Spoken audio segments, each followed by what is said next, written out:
Hello everyone, কেমন আছো তোমরা সবাই? Welcome back to my another new blog.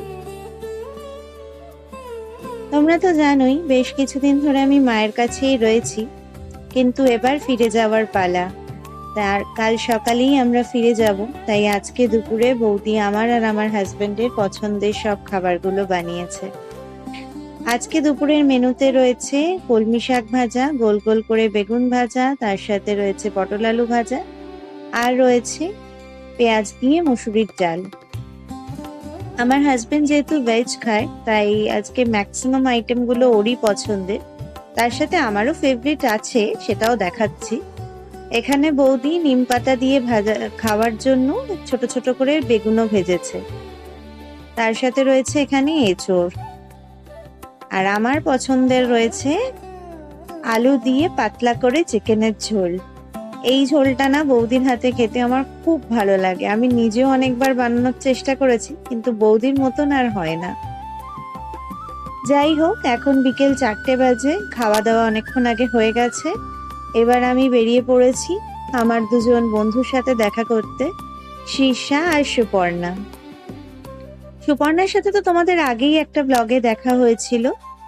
ও ও আমার খুব ছোটবেলার বন্ধু, আমি তোমাদের দেখিয়েছিলাম আমার একটা ফ্রেন্ডের বিয়ের ব্লগে ও ছিল।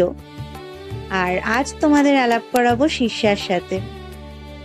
শীর্ষা হচ্ছে আমার কলেজের ফার্স্ট ফ্রেন্ড, আর ওর সাথে বেশ কিছু বছর আমাদের দুজনের মধ্যে কোনো কন্ট্যাক্ট ছিল না, কারণ ওর ক্যারিয়ার, ওর লাইফ নিয়ে একটু বিজি হয়ে গেছিল, আমি আমার ক্যারিয়ার লাইফ নিয়ে একটু বিজি হয়ে গেছিলাম। তো বেশ কিছু বছর আমরা আউট অফ টাচ ছিলাম। বাট আগেন রিসেন্টলি আমাদের আবার কন্ট্যাক্ট হয়, আবার রিইউনিয়ন হয়, এবং মাঝে আমরা একদিন দেখাও করেছিলাম। দেখা বলতে শীর্ষা আমার বাড়িতে এসেছিল, আমার ছেলের বার্থডে অ্যাটেন্ড করতে এসেছিল। বাট সেদিন না, ওই যে বসে এত বছরের যে কথাগুলো জমে আছে সেগুলোকে নিয়ে ডিসকাস করব, আড্ডা মারবো, বিশ্বাস করো সেই সময়টা সেদিন ছিল না। তাই আজ যখন এখানে আছি সে কারণেই একটা প্ল্যান করলাম, সো দ্যাট আমরা আবার মিট আপ করতে পারি। অ্যান্ড আজকে কিন্তু প্ল্যান আছে গুছিয়ে আড্ডা মারার। ইনফ্যাক্ট আজকে আমরা যাব আমাদের কলেজের ওখানের যে পুরনো আড্ডা জোন ছিল সেই জায়গাগুলোতে, যেখানে আমরা বসে ঘন্টার পর ঘন্টা আড্ডা মারতাম। ওই জায়গাগুলোতে আজকে আবার আমরা ভিজিট করব। দেখো, কথা বলতে বলতে চলেও এলাম গড়িয়াহাট। তোমরা তো নিশ্চয়ই চিনতেই পারছো, এই জায়গাটা দেখেই বুঝতে পেরেছো এটা কোন জায়গা। যাই হোক, শীর্ষাও পৌঁছে গেছে। ও আমাকে বললো একটু সামনের দিকটাতে এগিয়ে আসতে। আসলে ওর বেবি ওর সাথে আছে, ওর একটা 2.5 বছরের ছেলে আছে, তো তাই ও আমাকে বললো একটু এগিয়ে আসতে। দাঁড়াও দেখি পাগলিটাকে কোথায় খুঁজে পাওয়া যায়।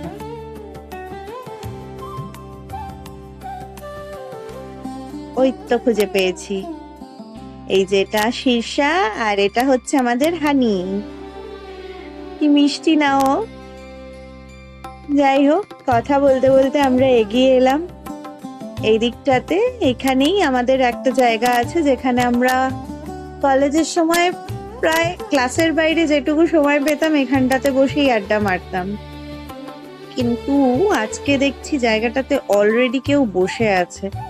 ভেবেছিলাম আজ এখানে একটু বসবো, যতক্ষণ সুপর্ণা আসছে ততক্ষণ ওর জন্য ওয়েট করব, কিন্তু মনে হয় না হবে। বাট দেখো, শীর্ষা বিং শীর্ষা, ও লিটারালি গিয়ে এই যে মেয়েটা বসে আছে তাকে রিকোয়েস্ট করলো ওখান থেকে উঠে যেতে, আর মেয়েটা সত্যিই ভালো, ও আমাদের জায়গা ছেড়ে দিল। Thanks a lot to her. কেমন লাগছে এখানটা বসে? নস্টালজিয়া, হ্যাঁ না? কত বছরের মেমোরিজ।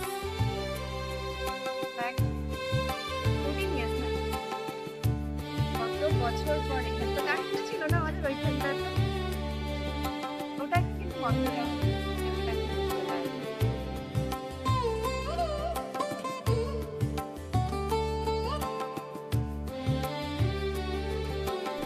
তোর কেমন লাগছে বল? উঠিয়ে ছাড়লি বল, মেয়েটা এসে সবে বসলো। আরে কি করবো বল, আমাদের সেই You're still the same. Still সেরকমই আছিস। কিছু পাল্টায়নি, শুধু পাল্টেছে একটাই, বয়সটা বেড়ে গেছে, সঙ্গে আর একটা অ্যাটাচমেন্ট হয়ে গেছে। আর একটা অ্যাড অন। অ্যাড অন, হ্যাঁ, টপ আপ। তোমরা সাথে যখন হবে একসাথে, তখন আমার মনে হচ্ছে দিস পিপল উইল রিপ্লেস আস। তোরটা আমারটা রিপ্লেস করে দেখবি কিছুদিন পর, কয়েক বছর পর বলবে মাম্মাম তোমরা সরো, এটা আমাদের জায়গা, অনেক হয়ে গেছে তোমাদের টাইম, না হচ্ছে। কিছুক্ষণ ওখানে বসার পর সুপর্ণাও ফোন করলো, তাই আমরা এগিয়ে এসে ওর সাথেও মিট করে নিলাম। এগুলো কার? এগুলো কার সোনা, কার? তুমি এখানে চুক্তি করে দাঁড়াবে কিন্তু। তাহলে আমাকে একটা চুমু দিয়ে আরে বাবালে, ও আমারটা ভাই খেয়ে নিয়েছে বলে তুমি আমায় দেবে না? একটাও চুমু দেবে না প্লিজ? আন্টি না, আমি ওর ফিশ, ও ফিশ নাম দিয়েছে আমার।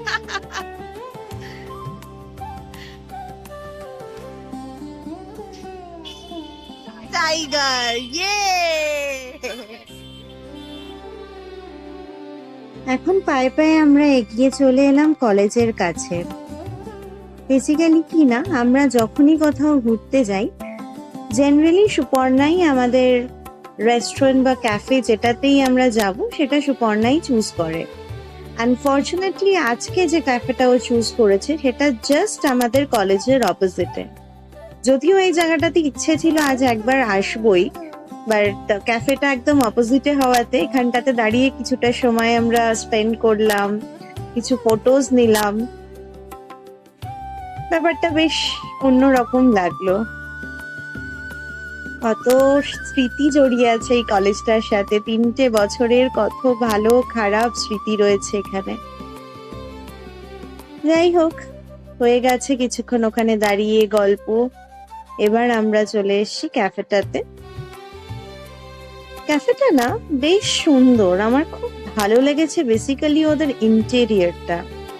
দেখো, এটা দেখতে মনে হচ্ছে যেন একটা মানে কোনো ওয়ালের প্লাস্টার ক্ষয়ে গেলে বা পেইন্ট উঠে গেলে যেরকম একটা ফিল হয় সেরকম, বাট এটা না একটা ওয়ালপেপার। আমার এই মানে এই লুকটা খুব ভালো লেগেছে।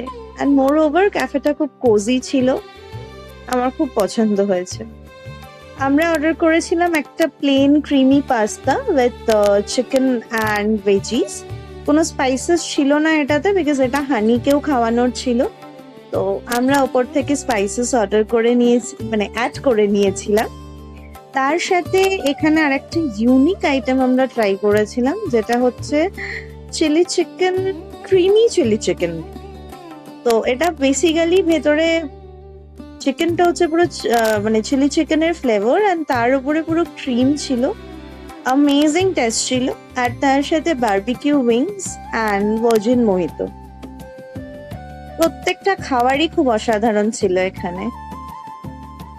যাই হোক, আমরা একটু খাওয়া দাওয়া করি, আড্ডা মারি, অনেক গল্প জমে আছে, সেগুলো সবাই শেয়ার করি। তোমাদের সাথে আবার বাড়ি ফিরে দেখা হচ্ছে।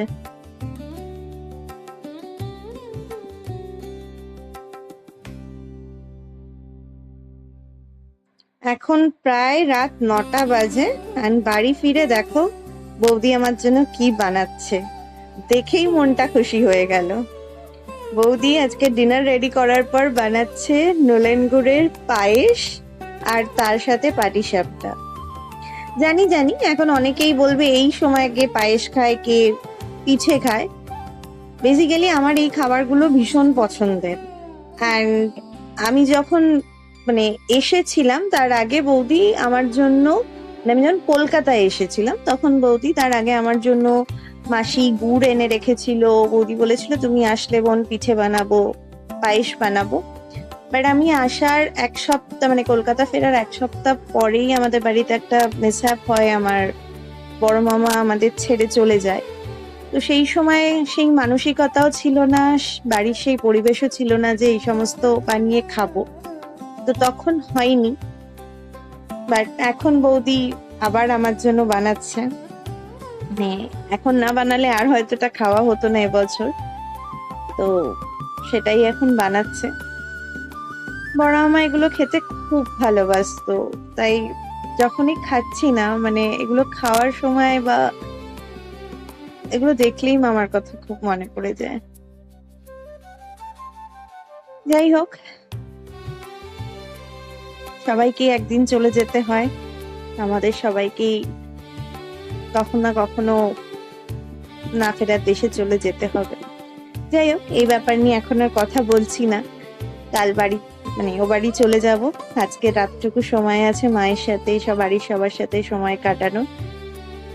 যাই হোক, একটু সময় তোদের সাথেও কাটাই, তার সাথে বৌদির এই ভালো ভালো রান্নাগুলোকে, এই ভালো ভালো মিষ্টিগুলোকে এনজয় করি। তোমাদের সাথে আবার দেখা হবে পরের ব্লগে। Till then, tata, bye. আর ব্লগটা কেমন লাগলো আমাকে প্লিজ জানিও। Bye by.